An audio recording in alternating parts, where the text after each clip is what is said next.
எல்லோருக்கும் வணக்கம். கிறிஸ்டிக் seminary channel சார்பாக எல்லோரையும் வரவேற்கிறோம். இப்போ ஏற்கனவே நம்ம பார்த்திங்கன்னா ஒரு 13 லெசன்ஸ் நம்ம பார்த்துருப்போம். இப்போ நம்ம அடுத்து போகிறது லெசன் 14 போகிறோம். ஸோ இந்த லெசன் 14ல் ரொம்ப முக்கியமான விஷயம் என்ன அப்படின்னு கேட்டிங்க அப்படின்னா, இப்போ நீங்கள் பேசிக்காக எல்லாமே தெரிஞ்சுக்கிட்டீங்க. இப்போது ஒரு கஸ்டமர்கிட்ட எப்படி லோனை பற்றிய தகவல்களை ஆரம்பித்து முடிக்கிறது அப்படிங்கிறத பற்றி நம்ம பார்க்க போகிறோம். ஸோ அதுக்கு ரொம்ப முக்கிய 3 போர்ஷன்கள் தேவைப்படுது. ஒன்று பார்த்திங்கன்னா இன்ட்ரோ, இன்னொன்று கேஒய்சி அண்டு நீடட் ப்ரூஃப்ஸு, அப்புறம் க்ளோசிங். ஸோ உங்களுக்கு கேஒய்சி அண்டு நீடட் ப்ரூஃப்ஸ் போன கிளாஸில் நம்ம சொல்லியாச்சு. இப்போது இன்ட்ரோ பற்றி பேசுகிறோம். ஸோ இன்ட்ரோ நீங்கள் தெரிஞ்சுக்கிட்டிங்கன்னா கஸ்டமர்கிட்ட பேசிடலாம். கிளியராக இருக்கீங்களா? இப்போ வாங்க வீடியோக்குள்ளே போகலாம். ஸோ நல்ல கவனிங்க. Lesson number 14 detail script. Detail script அப்படின்னா என்ன அர்த்தம் அப்படின்னா, ஒரு கஸ்டமருக்கு டீட்டெயில்ஸ் நம்ம எப்படி பேச போகிறோம் அப்படிங்கிறத பற்றி தான் இது சொல்கிறோம். அதில் முதல் போர்ஷன் இன்ட்ரோ. இந்த போர்ஷனை, இந்த கிளாஸை இப்படி ஒரு கஸ்டமர்கிட்ட நீங்கள் பேசணும் அப்படின்னா, இதுக்கு முன்னாடி நான் எடுத்த 13 கிளாஸும் நீங்கள் அட்டன் பண்ணியிருக்கணும். இந்த 13 கிளாஸும் அட்டன் பண்ணி, இந்த 13 கிளாஸையும் ப்ராக்டிஸ் பண்ணி பார்த்து, அதில் எந்த டவுட்டும் உங்களுக்கு இல்லைன்னா மட்டும்தான் கஸ்டமர்கிட்ட பேசக்கூடிய இந்த டீட்டெயில் ஸ்கிரிப்ட் பேச முடியும். இல்லை என்றால் அங்கங்கே உங்களுக்கு டவுட் வரும். அப்போ ஸ்டக் ஆகும். கஸ்டமர் உங்கள் மேலே கான்ஃபிடென்ட்டாக கேட்க மாட்டார். அதனால் தயவு செய்து நீங்கள் அதையெல்லாம் நல்லா படிச்சுட்டு அப்புறம் கஸ்டமர்கிட்ட பேசுறதுக்கு வாங்க. அப்போ தான் உங்களுக்கு வேலை ஈஸியாக முடியும். கஸ்டமர் எதிர்பார்க்குறத நீங்கள் அவருக்கு பதில் சொல்லிட்டீங்கன்னா அவர் ரொம்ப ஹாப்பி.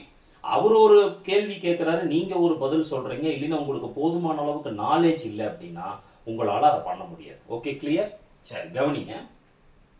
இன்ட்ரோ போர்ஷன்லாம் ரொம்ப முக்கியம். கஸ்டமரோட நேம், அதில் எந்த பிரச்சனையும் இல்லை. கிளியர்? கஸ்டமரோட பேர் கேட்டால் சொல்ல போகிறாரு. அடுத்து கஸ்டமரோட மொபைல் நம்பர், முடிஞ்ச வரைக்கும் ஆல்டர்னேட்டிவ் நம்பரும் ஒன்று வாங்கிக்கிங்க. ஒரு மொபைல் நம்பர், ஒரு ஆல்டர்னேட்டிவ் நம்பர், ரெண்டையும். ஏன்னா நம்ம முக்கியமாக எதுக்காவது கூப்பிடுவோம். ஒரு லாகின் பண்ணுறக்கு கூப்பிடுவோம், ஒரு லோன் ஆயிடுச்சுன்னு சொல்கிறக்கு கூப்பிடுவோம், அப்புறம் வேறு ஏதாவது ஃபார்மாலிட்டிஸ் கூப்பிடுவோம், இல்லைன்னா பேங்க்லேருந்து உங்களுக்கு இன்ஸ்பெக்ஷன் வருவாங்க. ஏதாவது ஒரு காரணத்துக்காக கஸ்டமரை அடிக்கடி கூப்பிட வேண்டியிருக்கும். அப்போ நமக்கு அந்த நம்பர் எடுக்கலைன்னா வேறு ஏதாவது ஒரு நம்பர் இருந்தால் அவரை ரீச் பண்ணுறதுக்கு வசதியாக இருக்கும். ஸோ ஆல்டர்னேட்டிவ் நம்பர் வாங்கிக்கிங்க. ரைட்.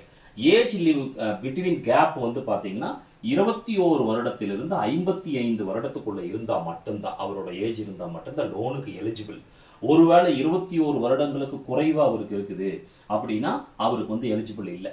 55 வருஷத்துக்கு அதிகமாக அவருக்கு வயசு இருக்குன்னா அவர் லோனுக்கு எலிஜிபிள் இல்லை. சரி, டிஸ்ட்ரிக்ட் ரொம்ப முக்கியம். ஏன் இந்த டிஸ்ட்ரிக்ட் கேட்குறோம்னா, அவர் எந்த டிஸ்ட்ரிக்ட்ல இருக்கிறாரு, அவர் இருக்கிற இடத்துல இருந்து 30 கிலோமீட்டருக்குள்ள எந்த பேங்க் இருக்குது, அந்த பேங்க்ல இவரோட ப்ரூஃபுக்கு எது செலக்ட் ஆகும், எப்படி மேப்பிங் பண்ணுறது அப்படிங்கிறத டிஸ்ட்ரிக்டை பொறுத்து தான் மேப் பண்ணுறோம். அதனால டிஸ்ட்ரிக்ட் ரொம்ப ரொம்ப முக்கியம். அதுக்கப்புறம் பார்த்தீங்கன்னா நேச்சர் ஆஃப் ஜாப்ல என்ன வரும், ஒரு பொதுவாக என்ன வரும், ஒன்று பிஸ்னஸ் பண்ணிட்டு இருக்குன்னு சொல்லுவாங்க, இல்லைன்னா சேலரின்னு சொல்லுவாங்க. கரெக்டாக? ஒன்று பிஸ்னஸ் பண்ணிட்டு இருக்குன்னு சொல்லுவாங்க, இல்லைன்னா சேலரி. ஸோ ஏற்கனவே உங்களுக்கு டைப் ஆஃப் கம்பெனிஸ் எடுத்திருக்கோம். அதையெல்லாம் கொஞ்சம் நீங்கள் இந்த இடத்துல கஸ்டமர்கிட்ட பேச வேண்டி இருக்குது. அப்போது இப்போ பிஸ்னஸ் பண்ணிட்டு இருக்கிறேன்னா என்ன பிஸ்னஸ், ஓனரா, யார் ஓனரா, பார்ட்னரா, டைரக்டரா? அப்போ இந்த இடத்துல நமக்கு அந்த கிளாஸ் பயன்படும். டைப்ஸ் ஆஃப் கம்பெனிஸ் அப்படின்னு ஒரு கிளாஸ் எடுத்திருப்போம். அதை நீங்கள் தரவாக படிச்சிருந்தீங்கன்னா தான் இந்த இடத்துல கஸ்டமர் இயற்கையான நிறைய பேர் தப்பு பண்ணுறது என்னன்னு கேட்டிங்கன்னா, கஸ்டமர் என்ன வேலை செய்கிறாரு அப்படின்னு தெரியாமையே கஸ்டமர்கிட்ட பேசி அவருக்கு தப்பாக ஐடியா கொடுத்து அவர் தெரிச்சு ஓடுற அளவுக்கு பண்ணிடுவாங்க. ஸோ அப்போ அந்த மிஸ்டேக் நம்ம பண்ணாமல் இருக்கணும்னா டைப்ஸ் ஆஃப் கம்பெனிஸ் தெரியணும். அதை வச்சு இவரோட ஜாபை எப்படி நம்ம பண்ணுறது அப்படின்னு பண்ணணும். மெயினாக பார்த்தீங்கன்னா ஒன்று பிஸ்னஸ் பண்ணணும், இல்லைன்னா சேலரி. அப்போ பிஸ்னஸ் பண்ணிட்டு இருந்தால் என்ன டைப் ஆஃப் கம்பெனி பிஸ்னஸ், அவர் ஓனரா, ப்ரொப்ரியேட்டரா, டைரக்டரா, பார்ட்னரா என்னங்கிறத கேட்கணும். அதுக்கப்புறம் சேலரியாக இருந்தால் எந்த கம்பெனியில் ஒர்க் பண்ணுறாரு, அது என்ன மாதிரியான கம்பெனி, இவர் என்ன வேலையில் இருக்காரு அப்படிங்கிறதெல்லாம் பார்க்கணும். இது எல்லாத்தையும் பார்த்து இந்த இடத்துல நீங்கள் ஒரு பதில் எழுதணும்.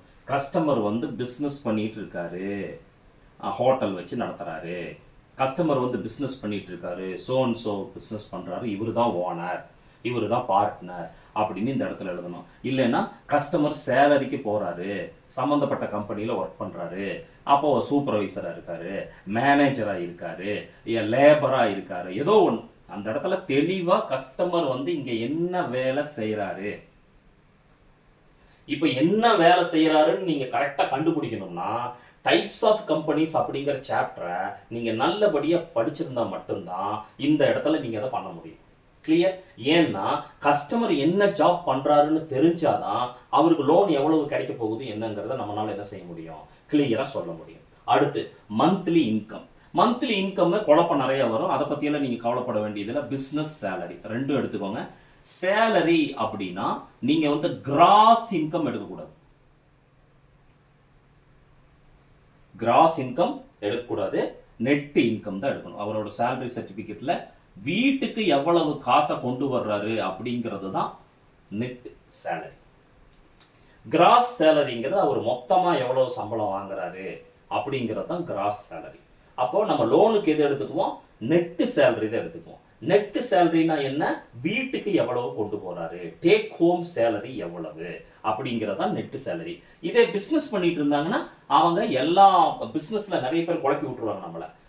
இப்போ உதாரணத்துக்கு ஒரு டீ கடை வச்சு நடத்துறாருன்னு வைங்களேன், அவருக்கு வந்து பார்த்தீங்கன்னா ஒரு நாளைக்கு 2000 ரூபா வசூல் ஆகுதும்பாரு. 2000 ரூபா அவருடைய வருமானம் அல்ல.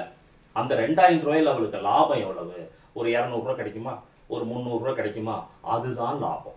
So income tax returns file பண்ணியிருந்தாங்கன்னா அதெல்லாம் தெளிவாக அதுலேயே வந்துடும். ஒருவேளை இன்கம் டேக்ஸ் ரிட்டர்ன்ஸ் ஃபைல் பண்ணலைன்னா நம்ம கேட்டு தான் தெரிஞ்சுக்கணும். அப்போ பிஸ்னஸ் பண்ணிக்கிட்டு இருக்கிறவங்க கிட்ட இன்கம் ப்ரூஃபை பற்றி நீங்கள் இன்கம்மை பற்றி பேசும்போது அவங்க டர்ன் ஓவரை போட்டு குழப்பி விட்டுருவாங்க. டர்ன் ஓவர் லாபம் இல்லை, டர்ன் ஓவர் எடுத்துக்க முடியாது, அவரோட லாபத்தை தான் எடுத்துக்கணும். அப்போ நெட்டு ப்ராஃபிட். பிஸ்னஸாக இருந்தால் என்ன செய்வோம், நெட்டு ப்ராஃபிட். சேலரியாக இருந்தால் என்ன செய்வோம், நெட்டு சேலரி. பிஸ்னஸாக இருந்தால் என்ன பண்ணுவோம், டர்ன் ஓவரை எடுத்துக்க மாட்டோம். சேலரியாக இருந்தால் என்ன பண்ணுவோம், கிராஸ் சேலரியை எடுத்துக்க மாட்டோம். இது இந்த இடத்துல இந்த போர்ஷன் ரொம்ப ரொம்ப முக்கியம். இந்த இடத்துல இப்போ நீங்கள் கம்பெனி சைடு போட்டு குழப்பி விட்டுறாதீங்க. அடுத்து ஒரு பிஸ்னஸ் பண்ணிட்டு இருக்கேன்னு சொன்னாருன்னா நீங்கள் பார்க்க வேண்டியது டர்ன் ஓவர் எவ்வளவு, லாபம் எவ்வளவு. லாபம் தான் லோனுக்கு தேவை. அதே மாதிரி சேலரிக்கு போகிறாங்கன்னா மொத்தமாக சம்பளம் எவ்வளோ வாங்குறீங்க, கையில் எவ்வளோ எடுத்துகிட்டு போகிறீங்க. அப்போ கையில் எடுத்துகிட்டு போகிறது தான் அவருக்கு லோனுக்கு ஒர்க் அவுட் ஆகும். ஸோ இந்த விஷயத்தை நீங்கள் தெளிவாக கேட்டு ஒரு பேப்பரில் நீங்கள் எழுதணும். ஒரு பேப்பரில் என்ன செய்யணும், நீங்கள் எழுதணும். அதுக்கப்புறம் லோன் அமௌண்ட், நீடட் லோன். அவர் ஒரு அமௌண்ட் சொல்லுவார். உதாரணத்துக்கு இப்போ நம்ம பேசிகிட்டு இருக்கிற கஸ்டமர் வந்து எனக்கு வந்து ஒரு 10 லட்சம் வேணும் அப்படிங்கிறார். அப்போ உடனே அடுத்த கேள்வி என்ன வரும்னா, இந்த 10 லட்சம் பர்சனல் லோனா பிஸ்னஸ் லோனா ஹோம் லோனான்னு பார்க்கணும். பர்சனல் லோனா பிஸ்னஸ் லோனா ஹோம் லோனான்னு பார்க்கணும். அப்போ பர்சனல் லோன் அப்படின்னா பர்சனல் லோன் அப்புறம் பர்சனல் லோன் அண்ட் பிஎல் ஒரு கேட்டகரியில் வருது. கரெக்டாக ஒரே மாதிரி நம்ம கால்குலேட் பண்ணிக்கலாம். இந்த ஹோம் லோனாக இருந்தால் வேறு மாதிரி கால்குலேட் பண்ணணும். ஸோ ரெண்டையும் எது பர்சனல் லோனா பிஸ்னஸ் லோனா ஹோம் லோனா.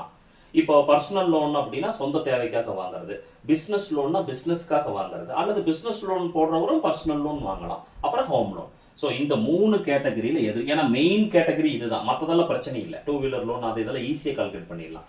மெயினாக கஸ்டமர்கிட்ட லோன் டைப், என்ன டைப் ஆஃப் லோன் நீங்கள் வாங்க போகிறீங்க அப்படிங்கிறது இந்த 3 கேட்டகரி. பர்சனல் லோனா பிஸ்னஸ் லோனா ஹோம் லோனா. இல்லை உங்களுக்கு தகுந்த மாதிரி நீங்கள் பார்க்கும் பொழுது அது 2 வீலர் லோனா கன்சியூமர் லோனா அப்படிங்கிறத நீங்கள் பார்க்கணும். கரெக்டாக இப்போதைக்கு ட்ரைனிங் எடுக்கும்போது ஒரு உதாரணத்துக்கு அதிகமாக வரக்கூடிய லோன்களில் முதன்மையாக இருக்கக்கூடியது இந்த 3 வகையான லோன்கள்: personal loan, business loan, home loan. So இதை கால்குலேட் பண்ண தெரிஞ்சவங்களுக்கு மற்றதெல்லாம் கால்குலேட் பண்ணுறது ஈஸி, அதுக்காக இதை சொல்கிறோம். சரி, அடுத்து அவ்வளோதான். இப்போ நேராக நம்ம கணக்குக்கு வந்துட்டோம். அவ்வளோதான். கஸ்டமர்கிட்ட கேட்க வேண்டிய வேலையை கேட்டாச்சு, கஸ்டமருக்கு கேட்க வேண்டிய கேள்வியெல்லாம் கேட்டாச்சு. இந்த இடத்துல நீங்கள் என்ன பண்ணணும்னா, ஒன்று கஸ்டமரை லைனில் வெயிட் பண்ண சொல்லிட்டு கால்குலேஷனுக்கு போங்க. இல்லைன்னா நான் கால்குலேஷன் பண்ணிவிட்டு உங்களுக்கு கூப்பிட்றேன் சார்னு நீங்கள் வச்சுட்டு பக்காவாக கால்குலேட் பண்ணிவிட்டு கஸ்டமரை கூப்பிடுங்க. இந்த 2ல் ஏதாவது ஒன்று நீங்கள் பண்ணணும். இது ரொம்ப முக்கியமான பாயிண்ட். ஸோ பேர் கேட்டுட்டோம், மொபைல் நம்பர் கேட்டுட்டோம், ஏஜ் கேட்டுட்டோம், டிஸ்ட்ரிக்ட் கேட்டுட்டோம், நேச்சர் ஆஃப் ஜாப் கேட்டுட்டோம், மந்த்லி இன்கம் தெரிஞ்சிருச்சு. எக்ஸிஸ்டிங் லோன் ஏதாவது எடுத்திருக்காரா, ரொம்ப முக்கியம். இந்த எக்ஸிஸ்டிங் லோனை எதுக்காக கேட்குறோம்னா இங்கே ஒரு கணக்கு இருக்குது. என்னன்னா இப்போ உதாரணத்துக்கு ஒருத்தருக்கு வந்து இஎம்ஐ ஃபேக்டர் 10,000 ரூபா வருதுன்னா, இஎம்ஐ ஃபேக்டர் சொல்கிறேன், இஎம்ஐ ஃபேக்டரே 10,000 ரூபா வருதுன்னா, ஏற்கனவே அவர் 5,000 ரூபா இஎம்ஐ கட்டிட்டு இருக்காருன்னா இப்போ புது இஎம்ஐ மீதி 5,000 தான் கட்ட முடியும். புரியுதா உங்களுக்கு? இந்த எக்ஸிஸ்டிங் லோன் எதுக்காக கேட்குறோம் அப்படின்னா, எக்ஸிஸ்டிங் லோனு நில்லுன்னா பிரச்சனை இல்லை, எந்த விதமான லோனும் இல்லைன்னா ப்ராப்ளம் சால்வ்டு. ஆனால் ஒருவேளை ஏற்கனவே எக்ஸிஸ்டிங் லோன் இருக்குதுன்னா இஎம்ஐ ஃபேக்டரில் இஎம்ஐயை கழிச்சிடணும். எக்ஸிஸ்டிங் இஎம்ஐ என்ன பண்ணணும்னா கழிச்சிடணும். இப்போ உதாரணத்துக்கு ஒருத்தருக்கு வந்து இஎம்ஐ ஃபேக்டர் வந்து 10,000 ரூபா வருது அப்படின்னு வச்சுக்கலாம். ஏற்கனவே 5,000 ரூபா கட்டிட்டு இருக்காருன்னா இப்போ அவருக்கு இஎம்ஐ ஃபேக்டர் வேறு 5,000 தான். இந்த இதில் வர்ற விஷயங்கள் எல்லாமே ரொம்ப முக்கியமான விஷயங்கள். நல்ல கருத்தாக உட்காந்து கான்சன்ட்ரேஷனாக கஸ்டமர்கிட்ட பேசுனீங்கன்னா மட்டும்தான் கஸ்டமர் க்ளோசிங் பண்ண முடியும், கஸ்டமர் லோன் வாங்குவார். ஒருவேளை நீங்கள் கான்சன்ட்ரேஷன் இல்லாமல் அல்லது நாலேஜ் இல்லாமல் அல்லது போதுமான பொறுமை இல்லாமல் நீங்கள் பேசுனீங்கன்னா இப்போ சொல்லக்கூடிய இந்த டீட்டெயில் ஸ்கிரிப்ட் வந்து ஃபெயிலியர் தான் ஆகும். ஸோ நல்லா தெரிஞ்சுக்குங்க. கஸ்டமர் நேம் அதில் உங்களுக்கு ப்ராப்ளம் இல்லை, மொபைல் நம்பர் அதுவும் ஓகே, ஏஜ் அதுவும் okay, district okay, nature of ஜாபுக்கு உங்களுக்கு நாலேஜ் வேணும். நேச்சர் ஆஃப் ஜாப் கண்டுபிடிக்கிறதுக்கு உங்களுக்கு நாலேஜ் வேணும். மந்த்லி இன்கம் கண்டுபிடிக்கிறதுக்கு உங்களுக்கு நாலேஜ் வேணும். பிஸ்னஸா சேலரியா, சேலரினா எப்படி எதை எடுத்துக்கிறது, பிஸ்னஸ்னா எதை எடுத்துக்கிறது அப்படிங்கிறது வேணும். அப்புறம் எக்ஸிஸ்டிங் லோனுக்கு நாலேஜ் வேணும். ஏன்னா இஎம்ஐ ஃபேக்டரில் எக்ஸிஸ்டிங் லோன் இருந்துச்சுன்னா அந்த இஎம்ஐயை கழிச்சிட்டு மீதி இருக்கிற அமௌண்ட்டுக்கு தான் நீங்கள் கால்குலேட் பண்ணணும். உங்களுக்கு இப்போ சொல்கிறது புரியுதா, கிளியராக இருக்குதா? சரி பாருங்கள், மேக்ஸிமம் லோன் எடுத்துருக்க மாட்டாங்க, எடுத்துருக்குறாங்கன்னா கழிச்சுக்கோங்க. இஎம்ஐ ஃபேக்டரில் என்ன செஞ்சுக்கோங்க, கழிச்சுக்கோங்க. அடுத்து பாருங்க, நீடட் லோன் அமௌண்ட் எதுக்கு கேட்குறோம்னா அவரோட ஒப்பீனியன் என்ன. நீங்கள் முதல்ல கஸ்டமரோட ஒப்பீனியன் தெரிஞ்சுக்கணும். அதை விட்டுட்டு நீங்கள் அதை பற்றி கவலையே படுறதில்லை, நீங்கள் பாட்டில் எதையாவது ஒன்று சொல்லிக்கிட்டே இருக்கிறது. அப்போ கம்ப்ளீட் ஆகுமா? ஆகாது. அதனால பாருங்க, நீடட் லோன் அமௌண்ட் நம்ம கேட்டுட்டோம். சரி, இந்த லோன் டைப்பு ரொம்ப முக்கியம். ஏன்னா இந்த 3 கேட்டகரி ரொம்ப முக்கியம். இந்த 3 கேட்டகரி தெரிஞ்சிருச்சுன்னா வேற எல்லா லோனுமே நீங்கள் போடலாம். பர்சனல் லோன் வேணுமா, பிஸ்னஸ் லோன் வேணுமா, ஹோம் லோன் வேணுமா? அப்போ இந்த இடத்துல கஸ்டமர் வந்து உங்களுக்கு ஒரு பர்சனல் லோன் சொல்கிறாருன்னு உதாரணத்துக்கு வச்சுக்கலாம். இந்த சம்பந்தப்பட்ட கஸ்டமர் வந்து பர்சனல் லோன் போடுறாருன்னு வச்சுக்கலாம். புரியுதுங்களா? கிளியராக இருக்குதா? இப்போ நான் சொல்கிறதெல்லாம் உங்களுக்கு புரியுதா? இப்போ நேச்சர் ஆஃப் ஜாப் பார்க்கும்போது டைப்ஸ் ஆஃப் கம்பெனிஸ் பார்க்கணும். மந்த்லி இன்கம் பார்க்கும்போது பிஸ்னஸாக சேலரியா, அதில் நெட் சேலரியா நெட்டு ப்ராஃபிட்டான்னு பார்க்கணும். எக்ஸிஸ்டிங் லோன் எதுக்காக கேட்குறோம்னா அந்த இஎம்ஐ ஃபேக்டர்லேருந்து கழிக்கணும். அப்புறம் நீடட் லோன் எதுக்காக கேட்குறோம்னா அவரோட ஒப்பீனியன் என்ன அப்படின்னு தெரிஞ்சுக்கிறதுக்காக கேட்குறோம். அப்புறம் லோன் டைப் தெரிஞ்சால் தான் கால்குலேஷன் பண்ணுறதுக்கு வசதியாக இருக்கும். ஸோ இதெல்லாம் தெரிஞ்சதுக்கு அப்புறம் தான் பண்ண முடியும். ரைட்? இப்போ இதை நான் அழிச்சிடுறேன்,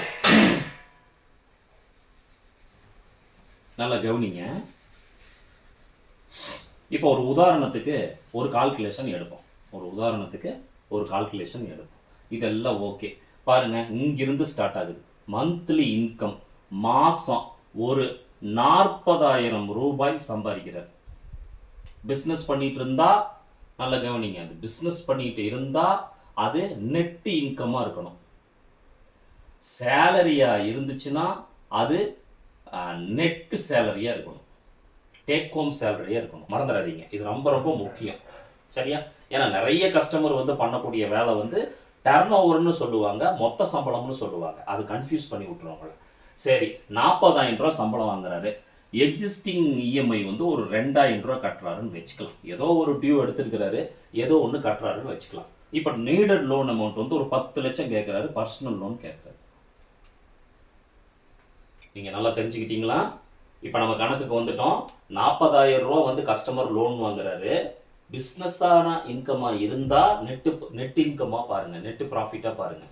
சேலரியாக இருந்துச்சுன்னா நெட்டு சேலரியான்னு பாருங்கள். இதில் டர்ன் ஓவராக எடுத்துக்கக்கூடாது, இதில் என்ன எடுத்துக்கூடாது, கிராஸ் சேலரியை எடுக்கக்கூடாது. சரி, 2,000 ரூபா ஏற்கனவே ஒரு 2 வீலரோ ஒரு மொபைலோ ஏதோ வாங்கியிருக்கிறாரு, அதுக்கு ஒரு 2,000 ரூபா கட்டிகிட்டு இருக்காரு. இப்போ லோன் டைப் வந்து பார்த்தீங்கன்னா பிஎல்னு வச்சுக்கலாம். பர்சனல் லோன் 10 லட்சம் கேட்குறாரு. கிளியராக இருக்கா? இப்போ நம்ம கால்குலேஷனுக்கு போகிறோம். இப்போ நம்ம எங்கே போகிறோம்? கால்குலேஷனுக்கு போகிறோம். நல்லா கவனிங்க. இப்போ நம்ம ஏற்கனவே கால்குலேஷன் ஆஃப் டிமினிஷிங் நம்ம பார்த்தோம். நிறைய கால்குலேஷன் போட்டு நீங்கள் பழகுங்கன்னு சொன்னேன். இந்த இடத்துல டிமினிஷிங் கால்குலேஷன் தெரிஞ்சால் தான் நீங்கள் ஒர்க் பண்ண முடியும். ஸோ ஒவ்வொரு போர்ஷனுக்கும் நாலேஜ் தேவைப்படுது. ஏற்கனவே எடுத்த கிளாஸ் வந்து தேவைப்படுது. அப்படி ஒரு வேளை இல்லைன்னா உங்களால் இது கஷ்டம், முடியாது. அதனால் கவனமாக படிக்கணும், அதில் எந்த மாற்று கருத்தும் இல்லை. சரி, இப்போ உடனே கால்குலேஷன் நான் போகிறேன். நல்லா பாருங்கள், பொறுமையாக பாருங்கள். ஃபஸ்ட்டு நான் கண்டுபிடிக்க வேண்டியது இஎம்ஐ ஃபேக்டர். இஎம்ஐ ஃபேக்டர் உங்களுக்கு ஏற்கனவே தெரியும். இஎம்ஐ ஃபேக்டர் கண்டுபிடிக்கிறதுக்கு என்ன ஃபார்முலா? 45% of monthly income. சரி, இப்போ கஸ்டமர் எவ்வளோ வாங்குறாரு? 40,000 ரூபா வாங்குறாரு. Into 45 divided by 100. சரி, 2 சைபர் அடிச்சிட்டோமா? 400, 2 சைபர் போடுங்க. அப்போ போட்டால் எவ்வளோ வரும்? 4 20 மிச்சம் 2, நன்னாங்க 16, 18,000 ரூபா. அப்போது 40,000 ரூபா வந்து இன்கம் வாங்கக்கூடிய ஒருத்தர் மாதம் எவ்வளோ கட்ட முடியும்? 18,000 ரூபாய் தான். அதாவது 40,000 இன்ட்டு 45 டிவைடட் பை 100. அப்போ இந்த 2 சைபருக்கு இந்த 2 சைபர் போகிறோம். மீதி இருக்கிற இங்கே 2 சைபர் போட்டுக்கிட்டேன். 4ஆல் பெருக்கிறோம். 4 20 மிச்சம் 2, நன்னாங்க 16 2 18. 18,000 ரூபாய் உங்களுக்கு வந்து இஎம்ஐ ஃபேக்டராக என்னாகும்? கால்குலேட் ஆகும். நல்லா கவனிங்க. பாருங்கள், இங்கே எக்ஸிஸ்டிங் இஎம்ஐ எவ்வளோ கட்டுறாரு? 2,000 கட்டுறாரு. அப்போது 2,000 கழிச்சிடணும். அப்போது 16,000 தான் இவருக்கு இஎம்ஐ ஃபேக்டர். கிளியர்? சார், இப்போ நம்ம இவர் பிஎல் கேட்டிருக்காரு. அப்போ இங்கே தான் போட்டிருக்கோம் பாருங்க. கால்குலேஷன் வந்து மேக்ஸிமம் 10% தான். அதுக்கு மேலே அவங்க என்ன சொல்கிறாங்களோ அதை நீங்கள் பண்ணிக்கலாம். ஆனால் பொதுவாக நம்ம கால்குலேஷன் பண்ணுறது 10%. அப்போது நான் ஏற்கனவே ஒரு நோட்ஸ் எடுத்து வச்சுருக்கோம்.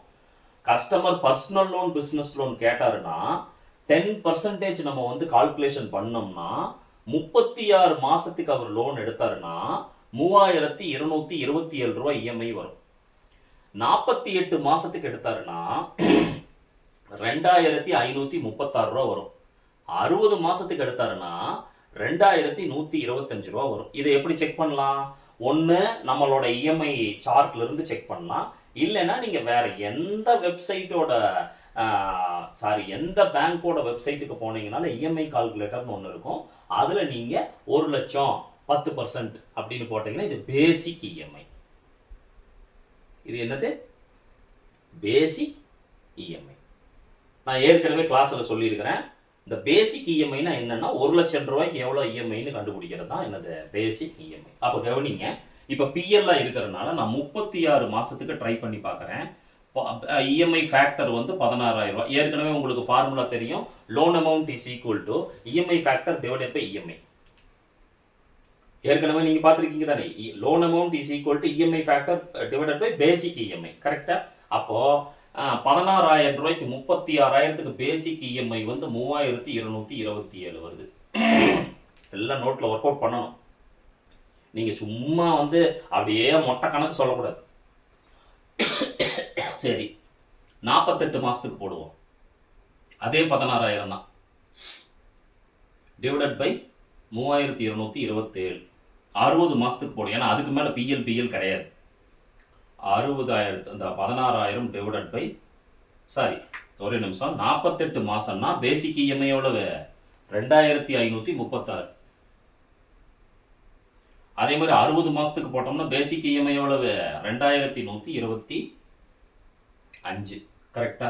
இப்போ நம்ம வகுக்க போகிறோம். இப்போ நம்ம என்ன செய்ய போகிறோம்? வகுக்க போகிறோம். கரெக்டா? நல்லா கவனிங்க. கொடுங்க இதை கவனிங்க, நல்லா கவனிங்க. பாருங்க, இப்போ நம்ம என்ன பண்ண போகிறோம்? கால்குலேட்டர் எடுத்துக்கங்க. என்ன பண்ணுங்க? கால்குலேட்டர் எடுத்துக்கோங்க. இப்போ கால்குலேட்டரில் இப்போ எங்கே போட்டிருக்கோம்? ஃபஸ்ட்டு பாருங்கள், கஸ்டமரை இது பண்ணுறோம் பாருங்கள். Name, mobile number, age, district கேட்டோம். நேச்சர் ஆஃப் ஜாபுக்கு என்ன நேச்சர் ஆஃப் ஜாப்னு கண்டுபிடிக்கிறதுக்கு உங்களுக்கு நாலேஜ் வேணும். மந்த்லி இன்கம் கண்டுபிடிக்கிறதுக்கு ரூல்ஸ் இருக்குது.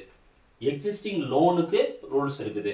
நீடட் லோன் அமௌண்ட்டுக்கு கேட்டுக்கிறோம், கஸ்டமர்கிட்ட எவ்வளோன்னு கேட்டுக்கிறோம். முக்கியமாக எக்ஸிஸ்டிங் இஎம்ஐ இருக்கா, எக்ஸிஸ்டிங் லோன் எவ்வளோன்னு கேட்கணும், அந்த இஎம்ஐ எவ்வளோன்னு நீங்கள் போட்டுக்கணும். அப்புறம் நீடட் லோன் அமௌண்ட் 10 லட்சம், லோன் டைப் வந்து பர்சனல் லோன் கேட்குறாரு. இங்கே வந்து நம்ம என்ன போட்டிருக்கிறோம்னா ஒரு ஒரு ஒரு கால்குலேஷன் வச்சுக்கிறோம். ஒரு 10%ல எடுத்தாருன்னா இதான் வரும். அப்போ அந்த பர்சன்டேஜ் மாறுச்சுன்னா நீங்கள் எப்படி மாற்றிக்கிறோமோ அப்படி மாற்றிக்கிங்க. அப்போ உங்களுக்கு ஈஸியாக இருக்கும். இப்போ 10%ன்னு எடுத்துக்கிட்டோம்னா, இப்போ ஒரு உதாரணத்துக்கு 14%ன்னு வச்சுக்கங்களேன். இங்கே 14%ன்னு எழுதி வச்சுக்கோங்க. அப்புறம் இந்த பேசிக் இஎம்ஐல இஎம்ஐ சார்ட்டு இல்லைன்னா பேங்க்கோட வெப்சைட்டில் பார்த்து குறித்து வச்சுக்கோங்க. அப்புறம் தான் கால்குலேஷன் போடணும், இல்லைன்னா அது போட முடியாது. சரியா? சரி, இப்போ பிஎல் கேட்கறதுனால இஎம்ஐ ஃபேக்டர் ஃபர்ஸ்ட் கண்டுபிடிக்கணும். உங்களுக்கு ஏற்கனவே தெரியும், பேசிக்காக வந்து 45% ஆஃப் மந்த்லி இன்கம் தான் என்னது இஎம்ஐ ஃபேக்டர். அப்போ இஎம்ஐ ஃபேக்டர் போட்டால் 40,000 இன்ட்டு 45 டிவைடட் பை 100 18,000 ரூபா. ஏற்கனவே பாருங்க, எக்ஸிஸ்டிங் லோனுக்கு இஎம்ஐ 2,000 கட்டுறாரு. இங்கே வந்து எக்ஸிஸ்டிங் லோன் இஎம்ஐன்னு எழுதிங்க. எக்ஸிஸ்டிங் லோன் இஎம்ஐ எவ்வளோ கட்டுறாரு? அப்போ 18,000 ரூபாயில் 2,000 போச்சு அப்படின்னா 16,000. அப்போ 3 ஆப்ஷன் எடுக்கலாம், 36 மாதம், 48 மாதம், 60 மாதம். அப்போ 36, 48, 60. Loan amount is equal to EMI factor divided by basic EMI. அப்போ இங்க பாருங்க, நல்லா கவனிங்க.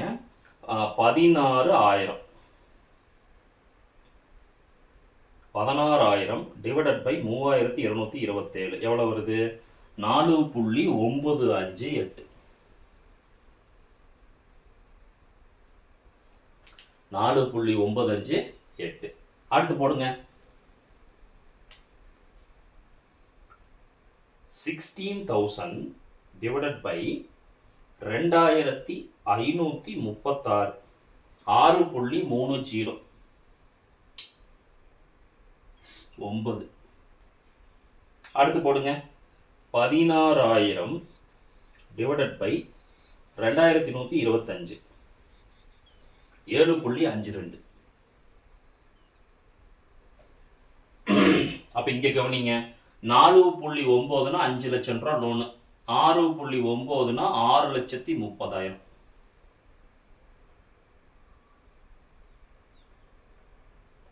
6,30,000.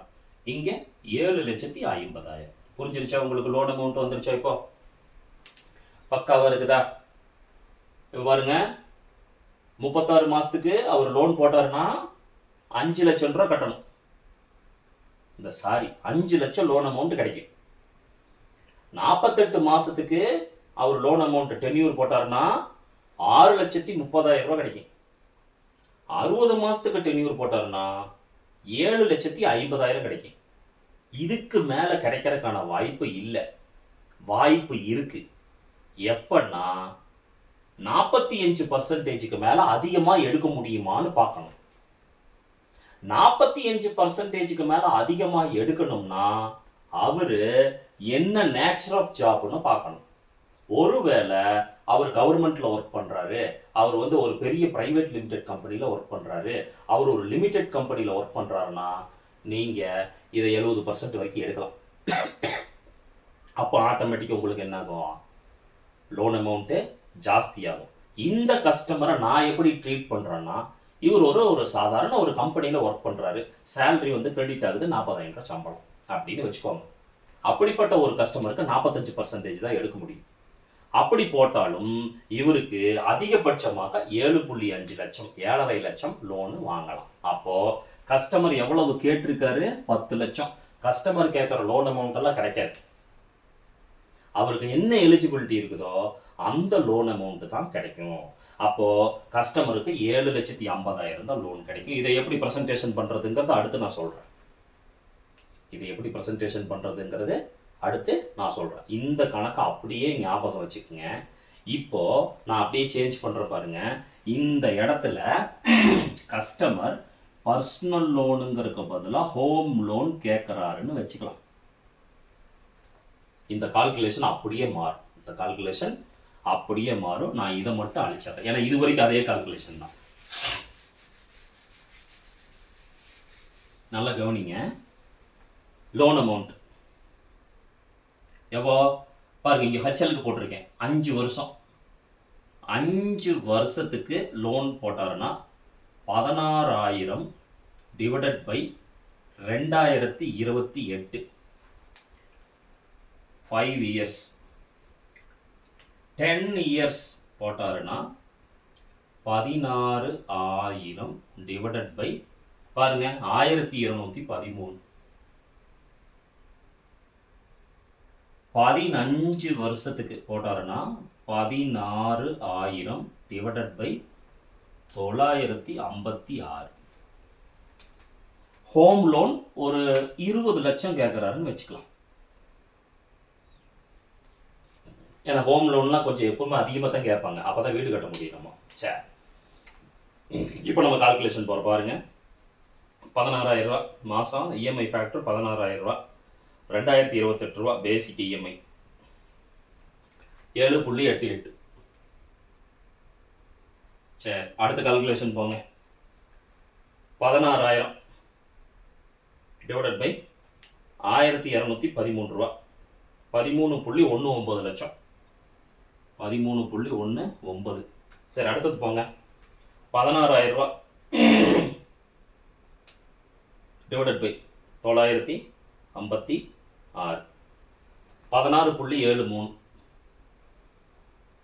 சரி கவனிங்க, 7.8 லட்சம், ஒரு 13 லட்சம், 17 லட்சம் வரைக்கும் பண்ணலாம். நல்லா தெரிஞ்சுக்கிட்டீங்களா? பாருங்க, இப்போ கஸ்டமர் 20 லட்சம் கேட்டிருக்காரு, ஆனால் அவங்களுக்கு எலிஜிபிள் எவ்வளோ ஆகும்?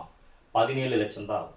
அதிகமாகிறதும் உண்டு, கம்மி. இப்போ ஒரு வேளை சப்போஸ் இந்த இடத்துல கஸ்டமர் வந்துட்டு எனக்கு 15 லட்சம் இருந்தால் போதுன்னு சொல்கிறாருன்னு வச்சுக்கோங்க, அப்போ மேட்ச் ஆகும். அப்போ இந்த 10 வருஷத்தை அவர் சூஸ் பண்ணுவார். ஏன்னா 13 லட்சம் அதுலேயே வந்துருதில்ல, 2 லட்சத்தை சமாளிச்சுக்குவார். ஸோ அப்போ இந்த டீட்டெயில்ஸ் எல்லாம் நீங்கள் பொறுமையாக கேட்குறீங்க. அப்படி கேட்கும் பொழுது நல்லா கவனிங்க. இந்த நேச்சர் ஆஃப் ஜாபுக்கு உங்களுக்கு நாலேஜ் வேணும், மந்த்லி இன்கம்க்கு நாலேஜ் வேணும், எக்ஸிஸ்டிங் லோன் இஎம்ஐ எதுக்காக கேட்குறோம்னு தெரியணும், அவர் எவ்வளோ லோன் கேட்குறாருங்கிறது தெரியணும், என்ன லோன் டைப்புங்கிறது தெரியணும். இதெல்லாம் கண்டுபிடிச்சி நீங்கள் தனியாக பேப்பரில் ஒர்க், உங்களுக்கு வந்து ஸ்பீடு கால்குலேஷன் இருந்துச்சுன்னா நீங்கள் வந்து கஸ்டமர் லைன்லேயே வெயிட் பண்ண சொல்லிட்டு டக்கு டக்கு டக்குன்னு இதெல்லாம் கண்டுபிடிக்கல. நீங்கள் ஒருவேளை உங்களுக்கு ஸ்பீடு கால்குலேஷன் இல்லை, நம்ம பொறுமையாக பேப்பரில் போட்டு பார்த்துட்டு அப்புறம் தான் கஸ்டமர்கிட்ட பேசணும்னு நீங்கள் நினச்சிங்கன்னா நீங்கள் என்ன பண்ணுங்கள், பேப்பரில் ஒர்க் அவுட் பண்ணிவிட்டு அப்புறம் திரும்ப கஸ்டமரை கூப்பிடுங்க. அப்புறம் திரும்ப என்ன செய்யுங்க, கஸ்டமரை கூப்பிடுங்க. அவசரப்பட்டு தப்பு தப்பாக கால்குலேஷன் போட்டு பண்ணக்கூடாது. இப்போ நம்ம போட்ட கால்குலேஷன் கரெக்டுனா ரொம்ப சிம்பிள். இப்போ இந்த 8 லட்சம் வருதா, இதை 2028 பெருக்குங்க. 8 இன்ட்டு 2028 எவ்வளோ வருது? 16,224 ரூபா. பாருங்க, இஎம்ஐ ஃபேக்டர் ஒட்டி தான் வருது, அதுக்கு மேலே போகாது. அடுத்து பாருங்க, 13 லட்சம் 13 இன்ட்டு 1213 எவ்வளோ வருது? 15,769. அப்போ பாருங்க 16,000 விட குறைவாக தான் வருது. மூணாவது கால்குலேஷன் போங்க. 17 இன்ட்டு 956 16,000. எப்படி இருந்தாலும் ஒரு 200 ரூபா 300 ரூபா டிஃப்ரெண்ட்ல எல்லாமே இந்த 16,000 சுற்றி தான் வருமே ஒழிய அதிகமாக போறதுக்கான வாய்ப்பு இல்லை. அப்போ ஒரு இஎம்ஐ நம்ம கால்குலேட் பண்றோம்னா அது இஎம்ஐ ஃபேக்டருக்குள்ள இருக்கணும். ஒரு 100 ரூபா 200 ரூபா டிஃப்ரெண்ட் வரலாம், புரியுதுங்களா? அதுதான் கால்குலேஷன், அதுக்கு மேலே போகாது. ஸோ லோன் அமௌண்ட்டை பேஸ் பண்ணாலும் அப்படித்தான், இல்லை வருஷத்தை கணக்கு போட்டாலும் என்ன லோன் அமௌண்ட் வருதுங்கிறது அந்த 16,000 ரூபாய் இஎம்ஐக்குள்ளே தான் என்னாகும் வரும். புரியுதுங்களா? அப்போது உதாரணத்துக்கு இப்போ நான் ப்ரெசன்டேஷன் போகிறேன், இந்த ப்ரெசன்டேஷன் எப்படி பண்ணுறதுன்னு சொல்கிறேன். இப்போ நான் கால்குலேஷன்லாம் பண்ணிட்டேன், கஸ்டமர்கிட்ட மறுபடியும் வர்றேன். ஒன்று கஸ்டமர் லைனில் வெயிட் பண்ணிட்டு இருப்பாரு, இல்லை அப்படின்னா என்ன இருக்கும், கஸ்டமரை கூப்பிடுவோம். கூப்பிடும்போது நல்ல முதல்ல லோன் அமௌண்ட்டை இங்கே ஃபிக்ஸ் பண்ணணும். இப்போ 17 லட்சம் வருது. இந்த 3 ஆப்ஷன் எதுக்காக நம்ம பார்க்குறோம்னா கஸ்டமருக்கு 3 ஆப்ஷன் கொடுப்போம். அப்போ கஸ்டமருக்கு நான் ப்ரெசன்டேஷன் பண்ணுறேன், சார் நீங்கள் வந்து ஒரு 15 லட்சமே வச்சுக்கலாம், இங்கே 15 lakhs வச்சுக்கலாம். சார் 15 லட்சம் ரூபா லோன் கேட்டிருக்கீங்க, நான் எப்படின்னு சொல்கிறேன் சார். சார் ஒரு 5 வருஷத்துக்கு நீங்கள் வந்து இந்த லோனை கட்டி முடிக்கிற மாதிரி போட்டிங்கன்னா ஒரு 8 லட்சம் வரைக்கும் வாங்கலாம் சார். 10 வருஷத்தில் இந்த லோனை கட்டி முடிக்கிற மாதிரி இருந்துச்சுன்னா 13 லட்சம் வரைக்கும் வாங்கலாம் சார். 15 வருஷத்தில் இந்த லோனை கட்டி முடிக்கிற மாதிரி இருந்தால் 17 லட்சம் வரைக்கும் வாங்கலாம் சார். எனக்கு தெரிஞ்ச சைக்காலஜிக்கல் பிரகாரம் கஸ்டமர் வந்து இதை சூஸ் பண்ணுவார். அப்போது லோன் அமௌண்ட் வந்து 13 லட்சம் நீங்கள் எழுதிக்கணும். ஏன்னா கஸ்டமர் ஒத்துக்கிறது தான் நீங்கள் எழுதணும். சரி, ஒருவேளை கஸ்டமர் இந்த இடத்துல வந்து ஒரு ஒரு ஒரு பிரச்சனை பண்றாரு. எனக்கு 15 லட்சமும் வேணும், இதே இதுக்கு தான் வேணுங்கிறார். அப்ப நீங்க என்ன பண்ணணும்னா, அவருக்கு வந்து இந்த 45% அதிகம் பண்ண முடியுமான்னு பார்க்கணும். இல்லைன்னா வீட்ல யாருக்காவது வருமானம் வந்ததுன்னா அவங்கள ஹோம் லோனுக்கு மட்டும் கோஅப்ளிகண்டா சேர்க்கலாம். பர்சனல் லோன், பிசினஸ் லோனுக்கு கோஅப்ளிகண்ட் கிடையாது. அப்படின்னா என்ன, 2 பேரும் சேர்ந்து லோன் வாங்குறாங்கன்னு அர்த்தம். கோஅப்ளிகண்ட்னா என்னது, 2 பேரும் சேர்ந்து. அப்போ ஒருவேளை சப்போஸ் இந்த இடத்துல நீங்க லோன் அமௌண்ட்டை சொல்லும்போது கஸ்டமர் அதுக்கு உடன்பாடு இல்லை அப்படின்னு நீங்க நினைச்சீங்கன்னா 2 வகையில அந்த பிரச்சனையை சால்வ் பண்ணலாம். ஒன்று, நீங்க இந்த 45% அதிகம் முடியுமான்னு பாருங்க. உங்களுக்கு நாலேஜ் இல்லைன்னா உங்க மேனேஜர் யாரையாவது கேளுங்க. அதுக்கப்புறம் என்ன பண்ணணும், வீட்டில் யாராவது ஏர்னிங்ஸ் பர்சன்ஸ் இருக்காங்களா, பிளட் ரிலேஷன்ல கணவன் மனைவி, அம்மா அப்பா, மகன் மகள், அப்படி யாராவது இருந்தால் அவங்கள வந்து கோஅப்ளிகண்ட்டாக சேர்த்திக்கிட்டு அந்த இன்கமையும் அதோட ஆட் பண்ணிக்கிட்டு அப்புறம் நம்ம இஎம்ஐ ஃபேக்டர் கண்டுபிடிக்கலாம். ஸோ இந்த 2 வகையில் அவரோட லோன் அமௌண்ட்டை இன்க்ரீஸ் பண்ணுறதுக்கான வாய்ப்பு இருக்குது. சரி, இப்போ 13 லட்சத்துக்கு கஸ்டமர் ஒத்துக்கிட்டாருன்னா இப்போ நம்ம கால்குலேஷன் போகிறோம். இப்போ இதை நான் அழிச்சிடுறேன். கஸ்டமர் 13 லட்சத்துக்கு ஒத்துக்கிட்டாரு. எத்தனை வருஷம்? 5 வருஷம் 13 லட்சம். அப்போ இந்த இடத்துல 13 லட்சம் 5 வருஷம் இயர்ஸ் 1213 ரூபா பேசிக் இஎம்ஐ வருது. இதை குறிச்சு வச்சுக்குவோம் நம்ம.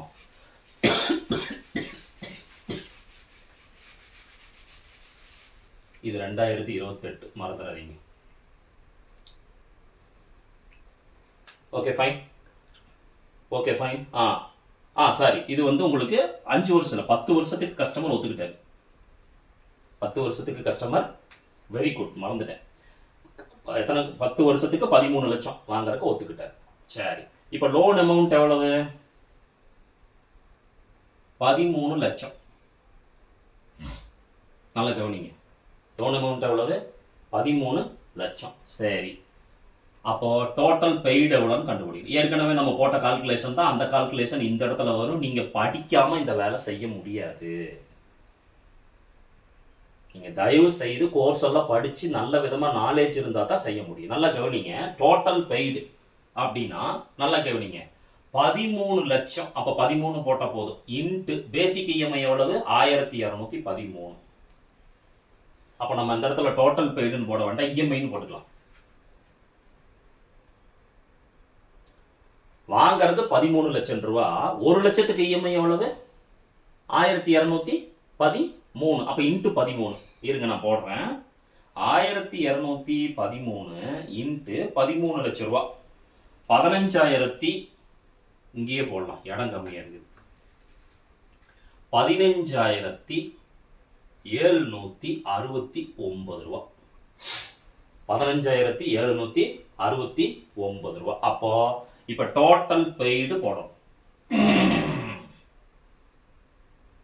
15,769 ரூபா இன்ட்டு, நல்ல கவனிங்க, ஒரு வருஷத்துக்கு கட்டுறாரா மாசத்துக்கு கட்டுறாரா? மாசத்துக்கு கட்டுறாரு. அப்ப மாசம்னா எத்தனை மாசம்? 10 இன்ட்டு ஒரு வருஷத்துக்கு 12 மாசம். அப்ப 10 வருஷத்துக்கு லோன் போட்டா 120 மாசம். மறந்துடாதீங்க, இந்த கால்குலேஷனை மறந்துடாதீங்க. அப்ப 120ஆல பெருக்கணும். ஒரே ஒரு மாசத்துக்கு இஎம்ஐ எவ்வளவு கட்டுறாரு? 15,769 ரூபா. அப்ப 10 வருஷம் போடக்கூடாது, 120 மாசம் போடணும். அப்போ இன்ட்டு 120 எவ்வளவு வருது? 18,92,280 ரூபா. பாருங்க, 18,92,280 ரூபா. சரியா? சரியா? அப்போ 13 லட்சம் ரூபா லோன் வாங்குற கஸ்டமர் மொத்தமா எவ்வளவு கட்டி முடிச்சிருக்கிறாரு? 18,92,280 ரூபா. சரி, இதுல லோன் அமௌண்ட்டை கழிச்சிருங்க, 13 லட்சம் ரூபா. அப்ப மீதி எவ்வளவு இருக்குது? 280, 2, 9, 8ல 3 போச்சுன்னா 5, 5,92,280 ரூபா. அவரு எவ்வளவு கட்டுறாரு? Total interest. ஏற்கனவே இந்த சம்மெல்லாம் போட்டிருக்கோம், கரெக்டா போட்டு ஒர்க் பண்ணிருந்தேன். Easy, very interesting work, very interesting subject. நீங்க கஸ்டமர் கிட்ட சொல்ற அழகா பார்த்தே கஸ்டமர் லோன் வாங்கிக்குவார். உங்க நாலேஜ் தான் முக்கியம். நீங்க பேச பேச பேச பேச நீங்க எவ்வளவு அறிவாளித்தனமா இருக்கிறீங்க அப்படிங்கிறது கஸ்டமருக்கு தெரியும். அதன் பேர்ல உங்க கான்ஃபிடென்ட் வரும். கான்ஃபிடென்ட் பேர்ல தான் உங்ககிட்ட லோன் அவர் அப்ளை பண்ணுவார். நல்லா கவனிங்க. டோட்டல் இன்ட்ரெஸ்ட் 5,92,280 ரூபா. அப்போ மந்த்லி இன்ட்ரெஸ்ட் 5,92,280 டிவைடட் பை 120. ஏன் 120 மாசம் அவர் பே பண்றாரு. அப்போ எவ்வளோ போடணும்? 5,92,280 டிவைடட் பை 120, 4,935 ரூபா. நல்லா கவனிங்க. 4,935 6 ரூபான்னு வச்சுக்கோங்க. 4,936 ரூபா. அப்போ மந்த்லி இன்ட்ரெஸ்ட் பர் 1 லேக் அப்படின்னா 4,936 டிவைடட் பை எவ்வளவு? 13 லட்சத்துக்கு. அப்போ டிவைடட் பை 13 4,936 டிவைடட் பை 13 எவ்வளோ வருது? 379. 380 ரூபா வச்சுக்கலாம்.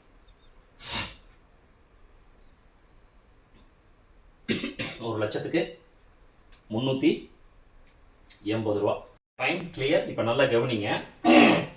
லோன் அமௌண்ட்டு 13 லட்சம் ரூபா. இஎம்ஐ வந்து 1,213 இன்ட்டு 13. ஏன் 1,213 இன்ட்டு 13ன்னு சொல்கிறோம்? இந்த பேசிக் இஎம்ஐ 1,213. அப்போது இதுக்கு எதை பேஸ் பண்ணி நம்ம எடுத்துருக்குறோம் அப்படின்னா 8% ஹோம் லோனுக்கும் 10% பர்சனல் லோனுக்கும் எடுத்திருக்கோம். ஏன்னா பொதுவாகவே நீங்கள் வந்து பர்சனல் லோன் பிஸ்னஸ் லோனுன்னு போகும்போது 10%ம் அதுக்கு மேலேயும் போடுவாங்க. ஹச்எல்னு வரும்போது 8%லேருந்து ஸ்டார்ட் ஆகுது. அப்போ ஸ்டார்டிங் பர்சன்டேஜ் தான் நம்ம எடுத்துக்கணும். அப்போ 8%ன்னு எடுத்துக்கும் போது 5 வருஷத்துக்கு 2,028, 10 வருஷத்துக்கு 1,213, 15 வருஷத்துக்கு 956. ஓகேவா? அப்போ கணக்கு போடுங்க. லோன் அமௌண்ட் போட்டுட்டோம், இஎம்ஐ போட்டுட்டோம், டோட்டல் பெய்டு 18,92,280 ரூபா. சரி, அப்போ லோன் அமௌண்ட்டை கழிச்சோம்னா டோட்டலா இன்ட்ரெஸ்ட் எவ்வளவு பே பண்றாரு? 5,92,280 ரூபா. அப்போ மந்த்லி இன்ட்ரெஸ்ட் எவ்வளவு? 5,92,280 டிவைடட் பை 120. அப்போ 120 ஏன் போட்டோம்? 10 வருஷம். 10 × 12 எவ்வளவு? 120. அப்போ மந்த்லி இன்ட்ரெஸ்ட் 4,936 ரூபா வருது. அதை 1 லட்சத்துக்கு, அந்த 1 லட்சத்துக்கு கண்டுபிடிக்கணும்னா 13ஆல வகுக்கணும். இல்ல 13 லட்சத்துக்கு அப்படியே நம்ம வச்சுக்கிறோம்னா 4,936 ரூபா. புரியுதுங்களா? அப்ப இந்த இடத்துல ஆன்சர் நம்ம எழுதிக்கலாம். இப்போ இங்க 13 லட்சம் எழுதுனீங்களா? இப்போ டோட்டல் இன்ட்ரெஸ்ட் எவ்வளவு? டோட்டல் இன்ட்ரெஸ்ட் எவ்வளவு? 5,92,280 ரூபா. மந்த்லி இன்ட்ரெஸ்ட் எவ்வளவு? 4,936 ரூபா. பிரின்சிபல் எவ்வளவு? 15,769 மைனஸ் 4,936 போடுங்க. இஎம்ஐ எவ்வளவு? 15,769.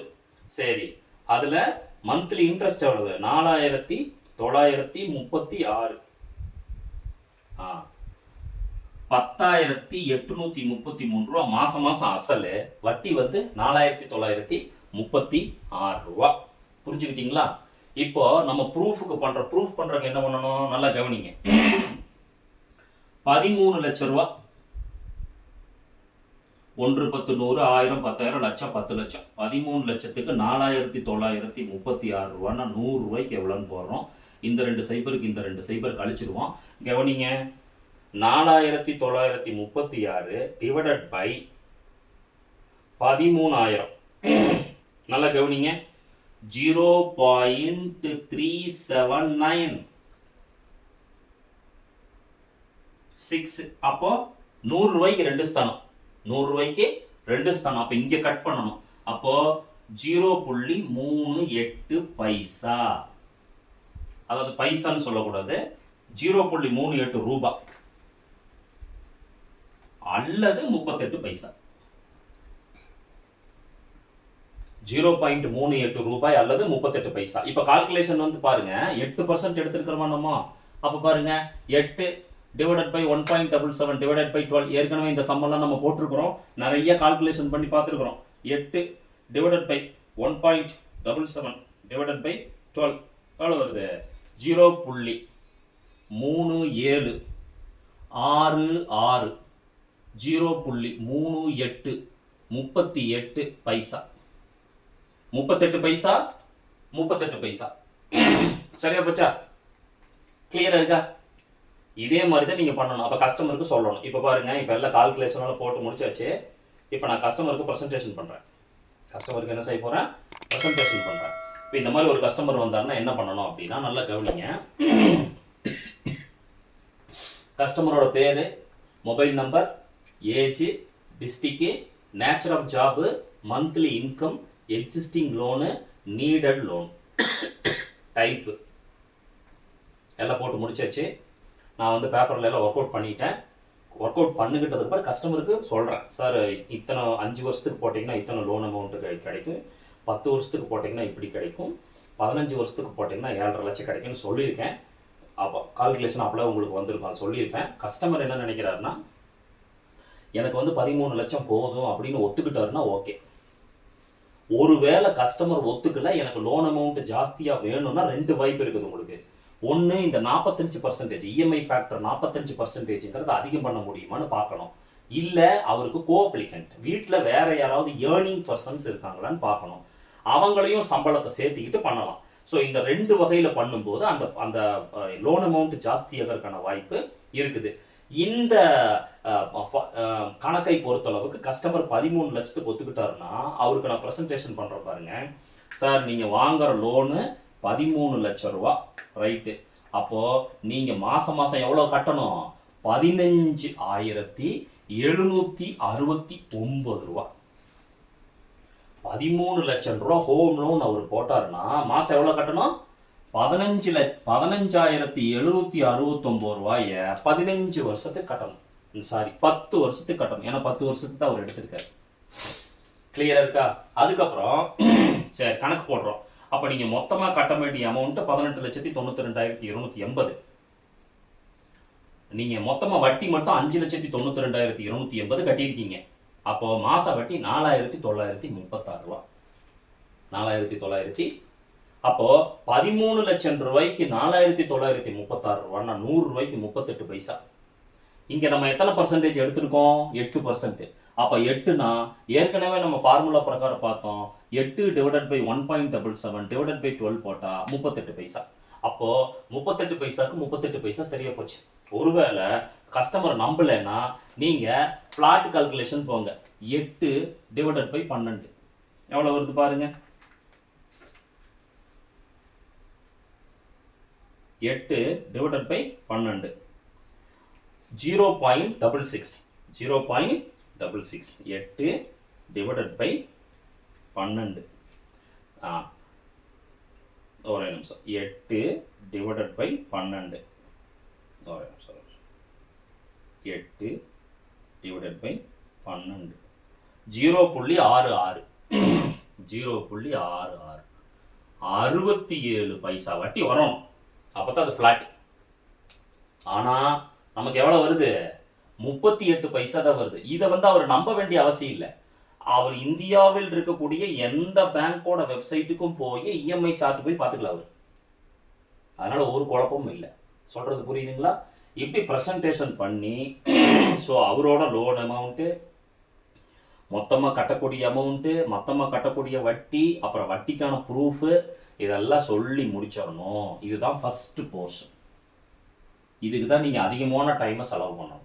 எனக்கு தெரிஞ்ச ஒரு 20 நிமிஷம் ஆகும். எனக்கு தெரிஞ்சு எவ்வளோ டைம் ஆகும்? 20 மினிட்ஸ்க்கு மேலே ஆகும். நீங்கள் லோனை பற்றி கஸ்டமர்கிட்ட சொல்லும்போது இன்ட்ரோவில் உங்களுக்கு கஸ்டமர் எவ்வளோ தூரம் கோஆப்ரேட் பண்ணுறாரு அப்படிங்கிறத பொறுத்து அந்த லோன் அவர் வாங்குவாரா இல்லையாங்கிறத நீங்கள் என்ன செய்யலாம்? முடிவு பண்ணலாம்.